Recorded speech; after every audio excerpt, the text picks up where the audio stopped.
What is up guys, Greedy Knight here with an advanced charge blade guide. This video is made with the assumption you are versed in the weapon and are looking for ways to improve your gameplay. Timestamps down below for each section, let's get into it. Silk bind cancelling is a tech worth knowing for any weapon, but it's pretty useful for charge blade because of the power of its silk bind attacks. After any attack animation is finished, you can quote unquote cancel the end lag by inputting a silk bind attack. For any axe mode attack, the frame your axe touches the ground, you can cancel the lag afterwards, provided you have a Wirebug. Call up your Palamu and get a mobile sharpen. Since condensed spinning slash and shield thrust tear through sharpness, this tip is useful for charge blade. You can cancel the sheath animation by walking off any ledge. Since charge blade has a horrendously long animation, this is a spicy tech to use. Of course, it depends on where you are fighting a given monster, but if you happen to be near a ledge and you need to heal, then use this tech to quickly put your weapon away and chug a potion. Getting specific part breaks on a monster will always knock it down. The list is too extensive to cover in this video, but usually breaking claws and any other sensitive part will cause a knockdown. It makes sense because if someone chopped off your fingers, you'd need a moment to screech in pain as well. Since you can pair this mechanic with KOs, focus the head whenever the monster falls down from a part break, and break parts while the monster is KO'd to lock the monster down for as long as possible. If you are using Volvidon Charge Blade, this strategy becomes very broken when paralysis is added into the mix. Charge Slash and Roundhouse Slash do the most energy buildup, so you will want to spam them for efficient energy gathering. You can stack 2 rounds of phials by loading 5, then charge up energy before popping a super. This way, you can just load phials after you trip or KO the monster, then either use a condensed slash or pop super number 2. You won't always have your Wirebugs that use counter peek. Learning how to play with and without them is key to improving your gameplay so you can adapt to any situation regardless of your Wirebug count. After a guard point, one of the options you can do is load your phials. From there, you can go straight into a condensed slash to either charge your shield or axe. This is a diet version of counter peek performance, meaning you don't need a Wirebug to maintain your charged sword or axe.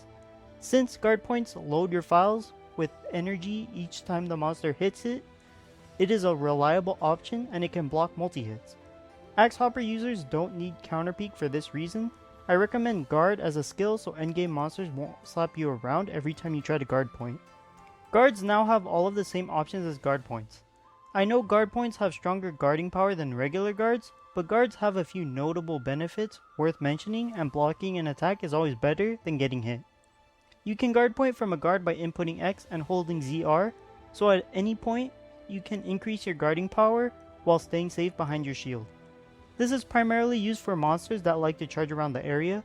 You're not hitting the monster anyways, so might as well be safe until you can guard point and super. The second benefit is that you can make your phial load safer. You are vulnerable during the animation, but if you delay your A input, you can put up your shield before you commit to a phial load. Any hits on your shield will charge up your phials, so if you were in yellow, guards can bump up your energy to red.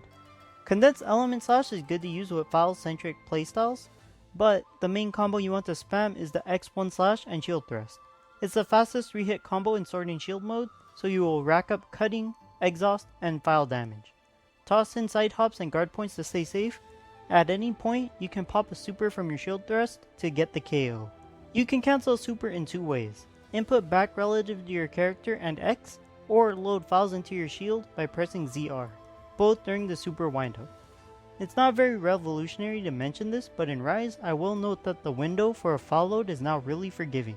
You have every frame until the axe swings to the front of you to load your phials into your shield. If you miss the AED cancel and the monster is moving out of your range, go for a phial load. It's better to maintain your shield than burning those phials into the ground. While playing online, inputs can get delayed and not register due to latency, so during supers, mashing the X and ZR buttons are advised. You can swivel to the left or right during a super. Once you input a direction, there is no going back. It'll be the difference between landing all of your phials and missing all of them. Since a super has a narrow cone for its explosions, even the slightest angle change can cause you to miss your phials, especially if you're inches away from the monster's face. You can predict a dashing monster and snipe them mid-run. If the monster is down, just avoid touching the analog stick entirely. AEDs are faster and consume one phial. They can be chained in succession because you have the phials to do so, allowing you to chain them into a super on certain monsters. In terms of hitboxes, supers slam all of the phials and their explosions in front of you, while an AED swipes to the left and front, sticking the phial explosions into any hit location. If you can't aim your super or your phials, AEDs will always guarantee its damage as long as you land your hit. You can also inflict consistent KOs as opposed to supers because it sticks all of the impact damage into the head instead of other locations. Hold your A and X inputs to get the max number of hits. For the double chop, you can just hold it down. There are two main combos doing an XA infinite and 4-hit X combo. If you don't have a long opening, use the infinite and finish with the super.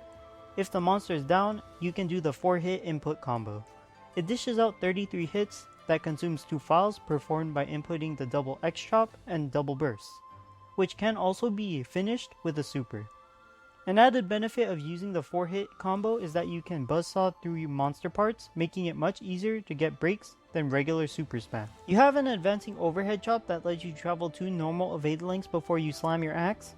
Your double burst chop covers roughly a 270-degree range on your chops, every frame an active hitbox with condensed spinning slash.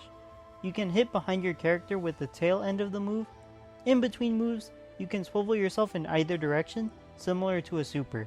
The excellent range of your attacks makes it really hard to miss any of your attacks.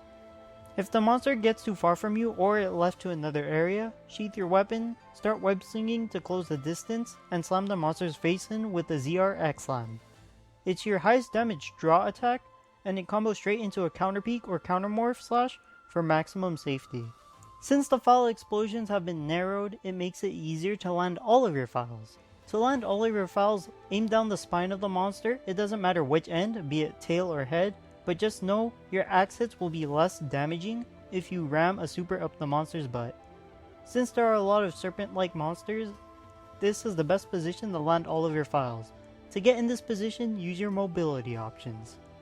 Fade Slash and Morphing Advance are your best moves because of this.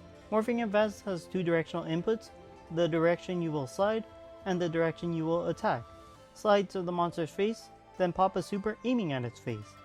Fade Slash needs a good opening to use.